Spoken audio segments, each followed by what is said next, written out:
ದೊಡ್ಡಬಳ್ಳಾಪುರ ನಗರದ ಕೆಆರ್ಎಸ್ ಪಕ್ಷದ ಕಚೇರಿಯಲ್ಲಿ ಆಯೋಜಿಸಿದ ಸುದ್ದಿಗೋಷ್ಠಿಯಲ್ಲಿ ಮಾತನಾಡಿದ ಕೆಆರ್ಎಸ್ ಪಕ್ಷದ ಜಿಲ್ಲಾಧ್ಯಕ್ಷ ಶಿವಶಂಕರ್, ಸಂವಿಧಾನ ಉಳಿವಿಗಾಗಿ ಪ್ರಜಾಪ್ರಭುತ್ವದ ಅಡಿಯಲ್ಲಿ ಯಾವುದೇ ರೀತಿಯ ಆಮಿಷಗಳನ್ನು ಮತದಾರರಿಗೆ ನೀಡದೆ ಭ್ರಷ್ಟಾಚಾರ ರಹಿತ ಚುನಾವಣೆ ನಡೆಸುವುದು ನಮ್ಮ ಪಕ್ಷದ ಸಿದ್ಧಾಂತವಾಗಿದೆ. ಈ ಬಾರಿಯ ಪದವೀಧರ ಕ್ಷೇತ್ರದ ಅಭ್ಯರ್ಥಿಯಾಗಿ ಪದವೀಧರರು ಯುವಕರು ಆದ ಜೀವನ್ ಸ್ಪರ್ಧಿಸುತ್ತಿದ್ದು, ಕ್ಷೇತ್ರದ ಪದವೀಧರರ ಸಮಸ್ಯೆಗಳಿಗೆ ಪ್ರಾಮಾಣಿಕವಾಗಿ ಸ್ಪಂದಿಸಲಿದ್ದಾರೆ ಎಂದ್ರ. ಹಣ, ಹೆಂಡ ಸೇರಿದಂತೆ ಇತರೆ ಅಂಶಗಳನ್ನು ಮತದಾರರಿಗೆ ಒಡ್ಡುವ ಮೂಲಕ ಮತ ಪಡೆಯುವ ಹುನ್ನಾರ ನಡೆಯುತ್ತಿದೆ. ಆದರೆ ಕ್ಷೇತ್ರದ ಪದವೀಧರರನ್ನ ಯಾಮಾರಿಸುವುದು ಅಷ್ಟು ಸುಲಭದ ಮಾತಲ್ಲ. ಅವರು ಪ್ರಜ್ಞಾವಂತರಾಗಿದ್ದು, ಈ ಬಾರಿ ತಮ್ಮ ಮತವನ್ನ ಕೆಆರ್ಎಸ್ ಪಕ್ಷಕ್ಕೆ ನೀಡುವ ಮೂಲಕ ಭ್ರಷ್ಟಾಚಾರ ಮುಕ್ತ ಸಮಾಜ ನಿರ್ಮಿಸಲಿದ್ದಾರೆ ಎಂದು ಅಭಿಪ್ರಾಯಪಟ್ಟರು. ಮುಂಬರುವ ಜಿಲ್ಲಾ ಪಂಚಾಯತ್ ಮತ್ತು ತಾಲೂಕು ಪಂಚಾಯತ್ ಚುನಾವಣೆಗಳಲ್ಲಿ ಕೆಆರ್ಎಸ್ ಪಕ್ಷದಿಂದ ಸ್ಪರ್ಧಿಸಲು ಇಚ್ಛಿಸುವ ಆಕಾಂಕ್ಷಿಗಳು ಪಕ್ಷದ ಕಚೇರಿಯಲ್ಲಿ ತಮ್ಮ ಹೆಸರನ್ನ ನೋಂದಾಯಿಸುವಂತೆ ಮನವಿ ಮಾಡಿದ್ರ. ಸ್ನೇಹಿತರೆ, ಈಗ ಬರುವ ಜೂನ್ 3ನೇ ತಾರೀಕು ನಮ್ಮ ಬೆಂಗಳೂರು ಪದವೀಧರರ ಕ್ಷೇತ್ರದ ಒಂದು ಚುನಾವಣೆ ನಡೀತಾ ಇದೆ.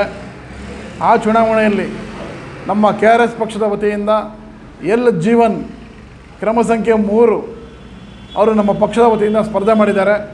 ವಿದ್ಯಾವಂತ, ಬುದ್ಧಿವಂತ ಜನರ ಆರಿಸ್ತಕ್ಕಂಥ ಇದೊಂದು ಚುನಾವಣೆ ಆಗಿರೋದ್ರಿಂದ ಎಲ್ಲ ನನ್ನ ಪದವೀಧರ ಮಿತ್ರರು, ಪದವೀಧರರು, ಬುದ್ಧಿವಂತರು, ನೀವು ಕರ್ನಾಟಕ ರಾಜ್ಯದ ಈ ಒಂದು ಪ್ರಾದೇಶಿಕ ಪಕ್ಷ ಏನಿದೆ ಇದನ್ನು ಬೆಂಬಲಿಸಿಕೊಂಡು ನನ್ನ ಪಕ್ಷದ ಅಭ್ಯರ್ಥಿ ಎಲ್ ಜೀವನ್ ಅವರನ್ನು ಆರಿಸಬೇಕು ಅಂತ ಎಲ್ರಿಗೂ ಕೈಗುಮುತ್ತು ಕೇಳ್ಕೊತೀನಿ.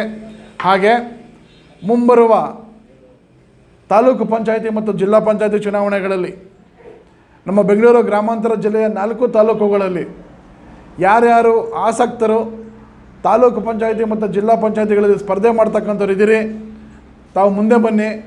ನಿಮ್ಮ ಜೊತೆಯಲ್ಲಿ ನಮ್ಮ ಪಕ್ಷ ಇರುತ್ತೆ, ನಮ್ಮ ಬೆಂಬಲ ಇರುತ್ತೆ. ನಾವು ನಿಂತು ಯಾವುದೇ ಹಣ, ಹೆಂಡ ಹಂಚದೆ ಈ ಒಂದು ಚುನಾವಣೆಯನ್ನು ಎದುರಿಸೋಣ. ಚುನಾವಣೆಯಲ್ಲಿ ಗೆದ್ದು ಬಂದು ಸಮಾಜಕ್ಕೆ ಒಳ್ಳೇದು ಮಾಡಿ ಅಂತ ಕೇಳ್ತಾ ನಾನು ಮಾತು ಮುಗಿಸ್ತಾ ಇದ್ದೀನಿ. ಜೈ ಹಿಂದ್, ಜೈ ಕರ್ನಾಟಕ, ಜೈ KRS. Mahesh, CTV news, Doddaballapura.